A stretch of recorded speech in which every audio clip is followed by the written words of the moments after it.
Rana jewellers, মৌসুমী বাগডাঙ্গা বাজার। Phone number 9609196868। দোল পূর্ণিমার কোটালে জলোচ্ছ্বাসের জেরে আবারও ভয়াবহ ভাঙনের মুখে রাজ্যের অন্যতম তীর্থ পর্যটন কেন্দ্র গঙ্গাসাগরের কপিলমুনির আশ্রমের সাগরতট। সাগরতটের 1 থেকে 3 নম্বর স্নানঘাটের মাটির বাঁধে বড়সড় ভাঙন দেখা দিয়েছে। নতুন করে ভাঙনের কথা জানিয়েছেন স্থানীয় বিধায়ক তথা সুন্দরবন উন্নয়ন মন্ত্রী বঙ্কিম হাজরা। ভাঙনের কথা জানার পর প্রশাসনিক আধিকারিকদের নিয়ে এলাকা পরিদর্শন করেন তিনি। মন্ত্রী জানিয়েছেন, ইতিমধ্যে ভাঙন রোধে স্থায়ী বাঁধ নির্মাণের জন্য সেচ ও জলসম্পদ দপ্তরের প্রধান সচিব মনীষ জৈনের সঙ্গে সাক্ষাৎ করেছেন। দ্রুত ভাঙনের বিস্তারিত রিপোর্ট জমা করা হবে। গত কয়েক বছর ধরে ভয়াবহ ভাঙনের কবলে কপিলমুনি আশ্রমের সাগরতট। গত বছর জুন মাস থেকে ধারাবাহিক ভাঙন হতে থাকে। জানুয়ারি মাসে সাগর মেলার জন্য তড়িঘড়ি বাঁধ মেরামত করা হয়। 2 ও 3 নম্বর স্নানঘাট বন্ধ করে দেয় প্রশাসন। কিন্তু মেলা শেষের পর ফের একই এলাকার ভাঙন শুরু হয়েছে। সাধারণত শীতের শেষে নদী ও সমুদ্রের জলোচ্ছ্বাস কম হয়, কিন্তু এবার সেই ধারণাও বদলে যেতে চলেছে। সামনের বর্ষাতে পরিস্থিতি আরও ঘোরালো হওয়ার আশঙ্কা করছেন সাগরতটের ব্যবসায়ীরা। আবারও সব হারানোর আশঙ্কা করছেন ছোট দোকানিরা। দেখুন, গঙ্গাসাগর মেলা 2025-কে সামনে রেখে রাজ্য সরকারের তরফ থেকে আমাদের গঙ্গাসাগর মেলার যে ভাঙন, সেই ভাঙনের কাজ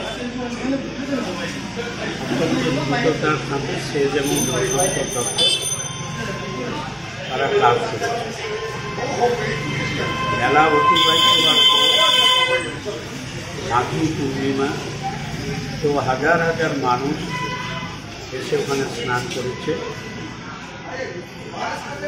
এখন আমরা দেখতে পাচ্ছি গত সপ্তাহে আমি বিডিও সাহেব, এসডিও সাহেব, ইরিগেশন দপ্তরের উচ্চ পর্যায়ে আধিকারিক, এডিএম সাহেব, আমরা সবাই ভিজিট করতে গেছি। সেখানে আমরা দেখলাম পুনরায় আবার ভাঙন শুরু হয়েছে এবং সেই প্রেক্ষাপটে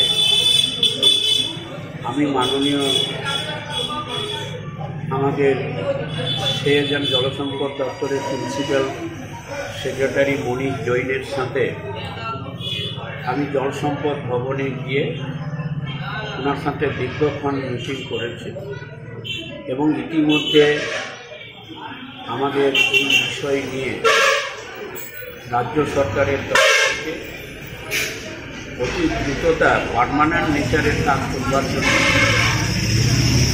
একটা উদ্যোগ গ্রহণ করা হয়েছে, টেন্ডার করা হয়েছে।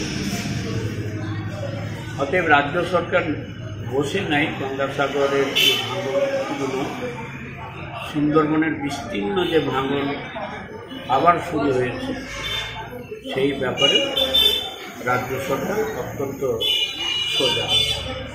আর এই বিষয়ে বলতে পারি, যেটুকু আলোচনা থেকে সেদিনকার মনীষ জৈন সাহেবের পরবর্তীকালে মানুষ দুনিয়ার সাথে আমার দেখা হয়েছে, কথা হয়েছে এবং আমাদের নেদারল্যান্ড গভর্নমেন্টের যারা দেবে, যারা আমাদের করবে টেকনোলজি, নেদারল্যান্ড গভর্নমেন্টেরও 4 জন প্রতিনিধি গত মঙ্গলবার এসে তারা দেখে গেছে। আমরা আশা করছি যে গঙ্গাসাগর মেলার যে ভাঙন, এই ভাঙন নিয়ে আমাদের সরকার খুবই উদ্বিগ্ন। কী করে এটাকে একটা পার্মানেন্ট জায়গাতে নিয়ে যাওয়া যায় তার জন্য প্রচেষ্টা চলছে। প্রতি বছর তো কাজ হচ্ছে, অস্থায়ীভাবে তো কাজ হয়, গঙ্গাসাগর মেলা চলাকালীন কাজ হয়। তো আমরা একটাই বলবো যে আমরা তো এখানে জীবন জীবিকা করি, সারা বছর থাকি, সাধারণ পরিবার ও বহু মানুষ এখানে থাকে, বসবাস করে, তারা খুব আতঙ্কের মধ্যে দিয়ে যায়।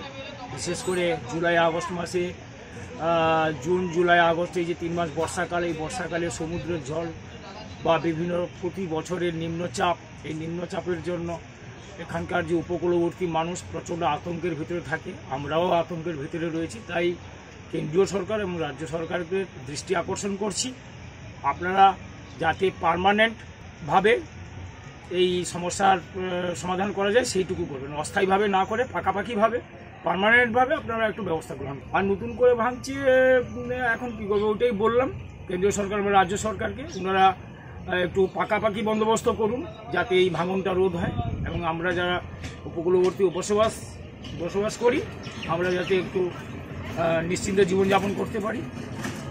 এটা তো হয় প্রতি বছর, এবছর একটু বেশি দেখা যাচ্ছে আগে থেকে, এত তাড়াতাড়ি হয় না যদিও, তবে পূর্ণিমার কোটাল ছিল বলে প্রচণ্ড জল বাড়া বা সমুদ্র তো অনেকটা পরিমাণ জলের তলায় চলে গেছে। এটা আতঙ্ক তো অবশ্যই আছি, কারণ আমরা তো সব নদী তীরবর্তী দোকানদার, জায়গা ছোট হয়ে গেলে দোকান অনেক সমুদ্রে পড়ে যাচ্ছে। এটাকে একটা স্থায়ী নদী বাঁধ তৈরি হলে সবারই উপকার হয়, তীর্থযাত্রী থেকে দোকানদার, স্থানীয় মানুষ, পর্যটন, কপিলমণি মন্দির, এইভাবে হয়তো চলতে থাকলে আগামী কয়েক বছরের মধ্যে কপিলমণি মন্দিরও জলের তলায় চলে যেতে পারে। তার একটা স্থায়ী পরিকল্পনা অবশ্যই নেওয়া উচিত। কাজ তো হয়েছিল, আবার ভাঙছে, সমুদ্রে অত্যধিক জলস্ফীতি, তা সেইভাবে সেই পর্যালোচনা করেও সেই নিরিখেই কাজ করতে হবে যাতে না ভাঙে। সাগর থেকে শুভ্রাংশু করণের রিপোর্ট, প্রান্তিক বাংলা।